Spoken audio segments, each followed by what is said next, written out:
Stéphane Saint-André pour le groupe radical, républicain, démocrate et progressiste. Monsieur le Président, ma question s'adresse à Monsieur le ministre de l'Économie. J'y associe mes collègues Olivier Falorni et Joël Giraud. Je voudrais, Monsieur le ministre, attirer votre attention sur la situation inadmissible que vivent depuis plus de 20 ans des fonctionnaires dits reclassés des postes et télécommunications.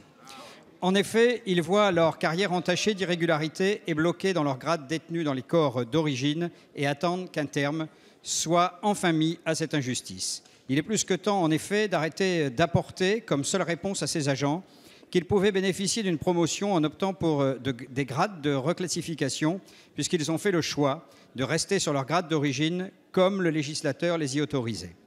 Les agents de France Télécom et de La Poste n'ont jamais été prévenus qu'ils devraient attendre 15, 20 ans, voire plus, pour se voir enfin reconnaître certains droits. Dans les débats précédant la loi du 2 juillet 1990, il n'a jamais été question de la mise à l'écart des règles de gestion liées à l'article 26, ni de la future transformation de France Télécom en société anonyme, encore moins de sa future cotation en bourse.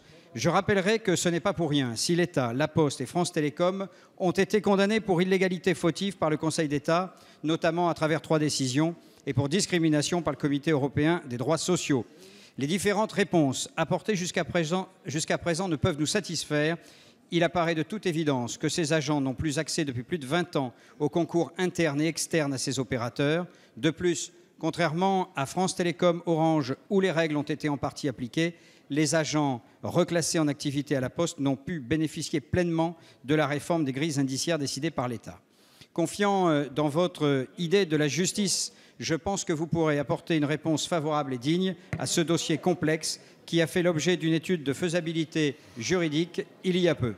Merci. La parole est à Monsieur le ministre de l'Économie, de l'Industrie et du Numérique, Monsieur Emmanuel Macron.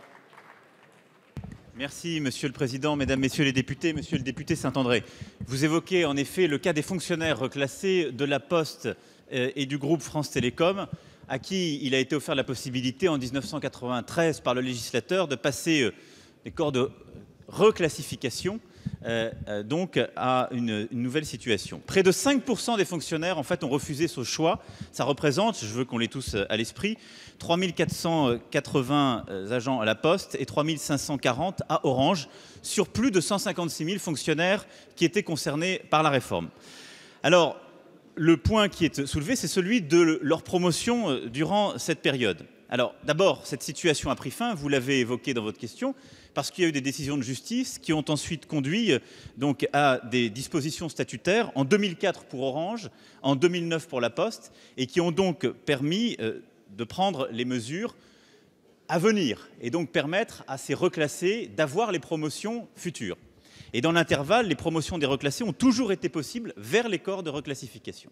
La question qui est en fait posée, la seule qui reste, mais qui est réelle, c'est celle de la reconstitution de manière collective de la carrière de ces quelques milliers d'agents.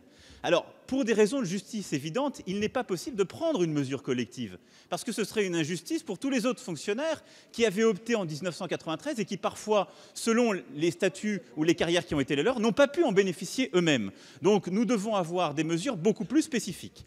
D'abord, La Poste a signé en février 2015 un accord social unanime qui a permis des revalorisations qui touchent l'ensemble des BSC, dont les reclassés. Ensuite, la Commission des affaires économiques de votre Assemblée s'est saisie du dossier. Un groupe de travail présidé par le député Henri Gibraïel a reçu l'ensemble des parties prenantes et je m'engage à tirer toutes les conclusions avec le président directeur général de La Poste, des mesures qui seront proposées pour que nous puissions prendre nos responsabilités pour ces fonctionnaires reclassés.